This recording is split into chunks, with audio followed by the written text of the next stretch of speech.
નમસ્કાર વિદ્યાર્થી મિત્રો, જય મામાદેવ. Tanna educational campus Gondal. કેમ છો વિદ્યાર્થી મિત્રો? મજામાં? આજે આપણે હિન્દી વિષયની અંદર પાઠ 21 હિન્દી ભાષા તેની સમજ મેળવવાના છીએ. અગાઉના લેક્ચરમાં આપણે મોર વિશેની સમજ મેળવી હતી. મોર કેવું પક્ષી છે, તેનો રંગ વગેરે બાબતે આપણે સમજ મેળવી, તેમજ તેના પ્રશ્ન જવાબ આપણે 2 લાઇન બુકમાં લખ્યા. જે પણ વિદ્યાર્થીને લખવાના બાકી હોય તેને વ્યવસ્થિત રીતે 2 લાઇન બુકમાં પ્રશ્ન જવાબ લખી લેવા. આજે આપણે બાળકો હિન્દી ભાષા તેનો અભ્યાસ કરવાના છીએ.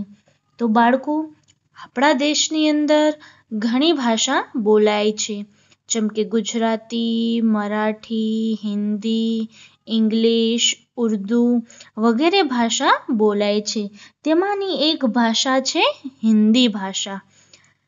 આપણી રાષ્ટ્રભાષા કઈ છે? હિન્દી ભાષા છે, જે તમને ખબર જ છે. તો બાળકો, અહીં હિન્દી ભાષાની વાત કરી છે. દેશ દુલારી હિન્દી ભાષા, हमको प्यारी हिंदी भाषा, पढ़ते हैं सब बड़े चाव से, अपनाते हैं प्रेम भाव से, जन जन को है हिंदी भाती, यह भारत को एक बनाती, सब फूलों की खुशबू वाली, फुलवारी है હિન્દી ભાષા. હવે આની અંદર શું કહ્યું છે જોઈએ. દેશ દુલારી હિન્દી ભાષા. દેશ દુલારી એટલે કે વહાલી અથવા તો પ્રિય. અહીં આપણને શબ્દાર્થ આપે છે, તેમાં આપ્યું છે જો દુલારી એટલે વહાલી, પ્રિય. દેશ દુલારી હિન્દી ભાષા. કેવી છે હિન્દી ભાષા? બધાને વહાલી છે, પ્રિય છે હિન્દી ભાષા. हमको प्यारी हिंदी भाषा. हमको એટલે કે અમને, આપણને. हमको प्यारी हिंदी भाषा. हमको प्यारी हिंदी भाषा. બધાને હિન્દી ભાષા ગમે છે, અમને પ્યારી છે હિન્દી ભાષા એમ. पढ़ते हैं सब बड़े चाव से. पढ़ते हैं એટલે કે ભણે છે. પઢના, અહીં આપ્યું છે પઢના એટલે કે ભણવું. પઢતે હે સબ બડે ચાવ સે. ચાવ એટલે કે શોખ, પ્રેમ. બધા ભણે છે કઈ રીતે? શોખથી, પ્રેમથી બધા હિન્દી ભાષા ભણે છે. અપનાતે હે પ્રેમ ભાવ સે. અપનાતે હે એટલે કે અપનાવે છે, પ્રેમ અને ભાવથી. હિન્દી ભાષાને બધા પ્રેમ અને ભાવથી અપનાવે છે. જન જન કો હે હિન્દી ભાતી. જન જન એટલે કે લોકો, અને ભાતી એટલે કે ગમે છે. લોકોને શું ગમે છે? હિન્દી ભાષા. લોકોને હિન્દી ભાષા ગમે છે. यह भारत को एक बनाती. यह એટલે કે આ, ભારત को एक बनाती એટલે એક બનાવે છે. આ ભારતને એક બનાવે છે. सब फूलों की खुशबू वाली. सब फूलों की खुशबू वाली એટલે કે खुशबू वाली એટલે કે સુગંધીદાર. બધા ફૂલોની સુગંધ આપવાવાળી છે, સુગંધીદાર છે. ફુલવારી હે હિન્દી ભાષા. ફુલવારી એટલે કે ફૂલવાડી, જ્યાં ફૂલો બધા હોય તે ફૂલવાડી છે હિન્દી ભાષા. દેશ દુલારી હિન્દી ભાષા, हमको प्यारी हिंदी भाषा. બધાને પ્રિય છે હિન્દી ભાષા, વહાલી છે. हमको प्यारी हिंदी भाषा. અમને પણ હિન્દી ભાષા પ્યારી છે. पढ़ते हैं सब बड़े चाव से. पढ़ते ભણે છે, ચાવ સે એટલે શોકથી, બધા શોકથી તેને ભણે છે. अपनाते हैं प्रेम भाव से. તેને પ્રેમ અને ભાવથી તેને અપનાવે છે. જન જન કો હે હિન્દી ભાતી. જન જન એટલે કે લોકો, ભાતી એટલે ગમે છે, લોકોને હિન્દી ભાષા ગમે છે. યહ ભારત કો એક બનાતી, આ ભારતને એક બનાવે છે. અહીંયા આપણે જોઈએ છીએ, આપણે ભારતનો નકશો અહીંયા શું આપેલું છે? ભારત માતાનું ચિત્ર આપેલું છે. દેખાઈ રહ્યું છે ને તમને? હા, યહ ભારત કો એક બનાતી એટલે હિન્દી ભાષા છે ભારતને કેવી બનાવે છે? એક બનાવે છે. સબ ફૂલો કી ખુશ્બુ વાલી, બધા ફૂલોની સુગંધીદાર સુગંધ આપવા વાળી. ફૂલવારી હે હિન્દી ભાષા, ફૂલવાડી છે હિન્દી ભાષા.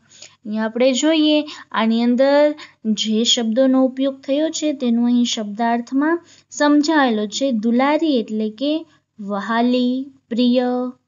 હમકો એટલે કે અમને. પઢના એટલે કે ભણવું. ચાવ એટલે કે શોક અથવા તો પ્રેમ. જન જન એટલે કે લોકો. ભાતી એટલે કે ગમે છે. યહ એટલે કે આ. ખુશ્બુ વાલી એટલે કે સુગંધીદાર. ફૂલવારી એટલે કે ફૂલવાડી. તો આ હતી આપણે હિન્દી ભાષા વિશેની સમજ. તો બાળકો પેજ નંબર 45 ઉપર હવે આપણે તેનું સ્વાધ્યાય જોઈશું. તેમાં શું કહ્યું છે? પ્રશ્ન 1, નીચે દિए हुए हिंदी शब्दों के लिए गुजराती शब्द लिखो. નીચે કેટલાક શું આપેલા છે? હિન્દી શબ્દો, તેના માટે ગુજરાતી શબ્દ લખવાનો છે, જે આપણે હમણાં શબ્દાર્થમાં જોયું. દુલારી, પેલું શું છે? દુલારી. દુલારી એટલે શું થાય? હા, હમણાં જ જોયું ને આપણે, વહાલી.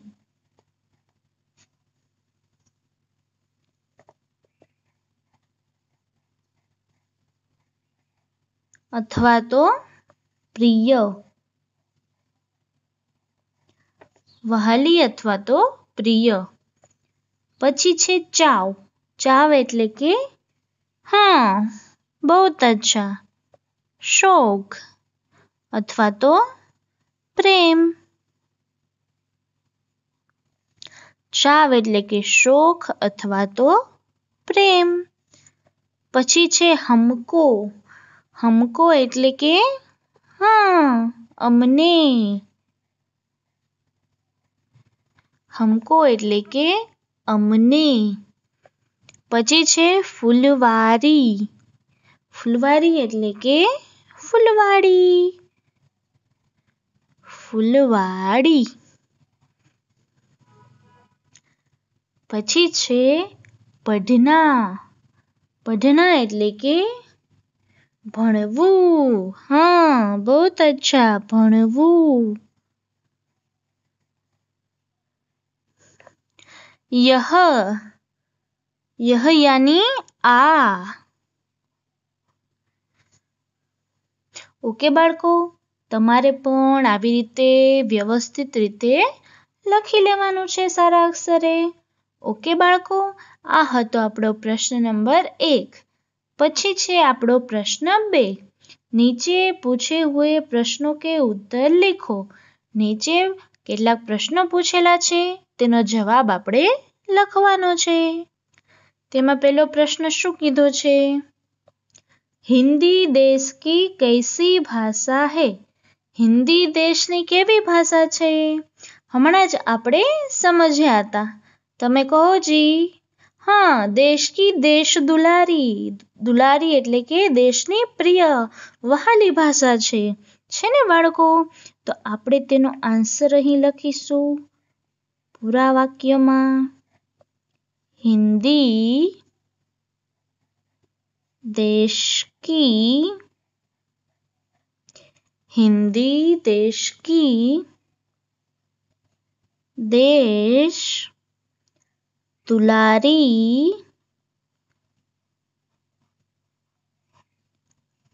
देश की देश दुलारी भाषा है. भाषा है. हिंदी देश की कैसी भाषा है? हिंदी देश की देश दुलारी भाषा है। उसके बाद लोग हिंदी को कैसे पढ़ते हैं? हाँ, લોકો હિન્દીને કેવી રીતે ભણે છે? હા, બड़े ચાવ से એટલે કે શોખથી. તો આપણે તેનો જવાબ લખીશું लोग हिंदी को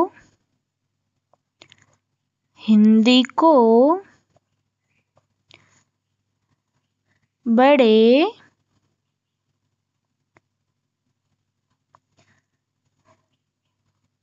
चाव से पढ़ते हैं।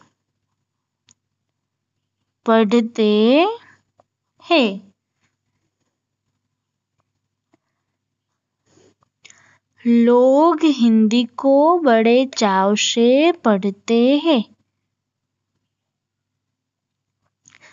उसके बाद हिंदी भाषा क्या काम करती है? हिंदी भाषा क्या काम करती है? हाँ, हिंदी भाषा भारत को एक बनाने का काम करती है। बहुत ही अच्छा। हम लिखेंगे हिंदी भाषा भारत को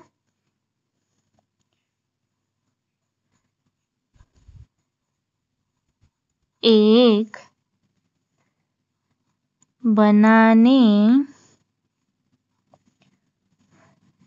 का